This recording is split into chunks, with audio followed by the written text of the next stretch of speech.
या आपको याद होगा 2019 के आगाज़ में मैंने ये प्रेडिक्शन दी थी कि 2019 को जब हम जमा करते हैं 2 जमा 1 जमा 9 तो इसका मजमुआ 12 बनता है, जिसको 1 और 2 को जमा करने से अदद 3 बनता है और 3 का अदद नवाज शरीफ साहब के लिए अनलक्की है। तो 2019 के आगाज़ में मैंने ये बताया था कि 2019 का 3 अदद बन रहा है जमा करने से, तो ये ऑन एंड ऑफ पूरा साल जो है नवाज शरीफ साहब का जेल में रहने वाला है। अभी भी अगर हम न्यूमरोलॉजी के पॉइंट ऑफ व्यू से बात करते हैं तो अक्टूबर का चूंकि मिड गुजर चुका है, इसके बाद टेल चल रही है 2019 की। तो 2019 के एंड तक कहीं ना कहीं प्रॉब्लम्स तो नवाज शरीफ साहब को रहेंगी, क्योंकि इसका अदद 3 बन रहा है इस साल का और ये अदद इनके लिए बहुत है अनलक्की है, लीगली भी और हेल्थ वाइज भी। थोड़ा सा रिलीफ ज़रूर नज़र आ रहा है 2019 की टेल पे नवाज शरीफ साहब के लिए। लेकिन यहीं पे मैं आपको बताता चलूँ कि अनफॉर्चुनेटली मुझे इल्मुल अदाद से ऐसा नज़र आ रहा है कि कहीं ना कहीं हेल्थ कंडीशंस इनकी जो हैं वो आने वाले टाइम पीरियड में मज़ीद ख़राब रह सकती हैं और ये काफ़ी अनलकी टाइम रहेगा इनके लिए। स्पेशली दिसंबर 2019 जो है काफ़ी अनलकी टाइम तब तक रह सकता है नवाज शरीफ साहब की हेल्थ के हवाले से भी और लीगली भी, और इनकी पार्टी को भी काफ़ी डैमेज होता देख रहा हूँ मैं पॉलिटिकली भी। जहां तक आपने मरियम नवाज की बात की तो मैं ये प्रेडिक्ट कर चुका हूं 2019 के मिड में कि अक्टूबर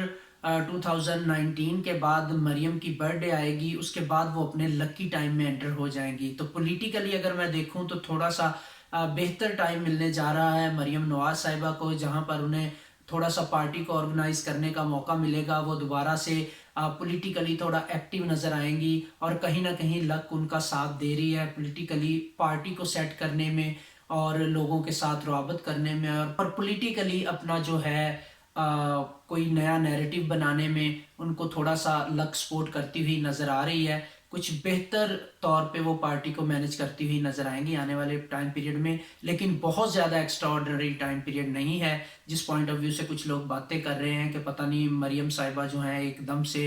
हुकूमत गिरा देंगी या ऐसा कुछ कर देंगी। ऐसा कुछ नज़र नहीं आ रहा।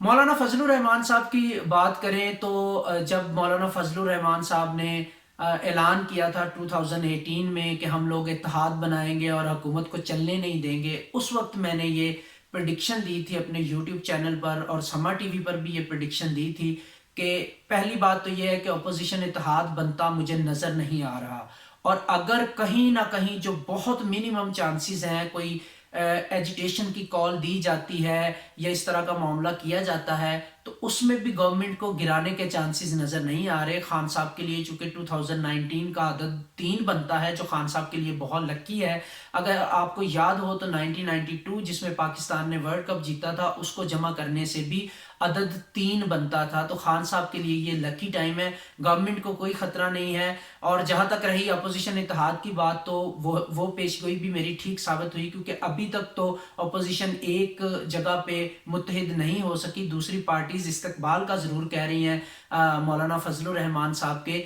लेकिन वो एजिटेशन में उनका साथ देने के लिए तैयार नहीं है। मौलाना फजलुर रहमान की जहां तक बात है उनका एजिटेशन थोड़ा सा रहेगा, जलसा करेंगे, लेकिन बहुत सख्त कुछ एक्शन लेते नजर नहीं आ रहे और कंफ्यूज रहेंगे अपनी डिमांड्स के हवाले से भी। ज़्यादा इनको डिमांड्स भी इनकी कंफ्यूजन का शिकार रहेंगी और कहीं ना कहीं इसके जो पॉलिटिकल गेन्स हैं वो भी हासिल नहीं हो पाएंगे मौलाना फजलुर रहमान को। तो कहीं ना कहीं थोड़ा सा एजिटेशन और जलसों जुलूसों के बाद ये वाइंड अप करते नजर आ रहे हैं। इससे कुछ खास मकासद हासिल होते हुए मौलाना फजलुर रहमान के इस एजिटेशन से मुझे नज़र नहीं आ रहे। और जहाँ तक रही इमरान खान साहब के इस्तीफ़ा की बात तो ऐसा मुमकिन होता न्यूमरोलॉजिकली फ़िलहाल मुझे 2019 में नज़र नहीं आ रहा। हाँ ये ज़रूर है कि 2019 का जब इख्तिताम होगा या 2020 का थोड़ा सा आगाज़ वाला 1 या 2 महीने जो हैं वो खान साहब के लिए कुछ थोड़ी सी मुश्किलात लेके आएंगे। लेकिन अगर मैं बात करूं मौलाना फजलुर रहमान के एजिटेशन से इमरान खान साहब के इस्तीफ़े तक की, तो ऐसा पॉसिबल होता मुझे नज़र नहीं आ रहा फ्यूचर करीब में।